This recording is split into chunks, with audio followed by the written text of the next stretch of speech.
Salamo 17 Firana fiakarana.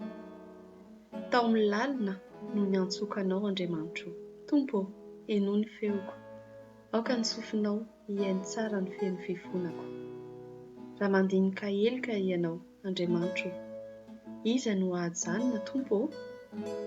Fa eo aminao no misy ny famelan-keloka. Mba hatahorana anao.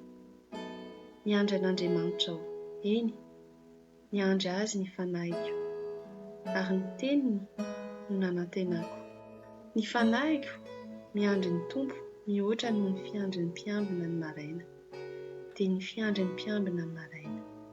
Manantena an'Andriamanitra ry Israely, fa eo amin'Andriamanitra no misy famindrapo sy fanavotana be, ary izy no hanafitra ny Israely ho afaka amin'ny elony rehetra.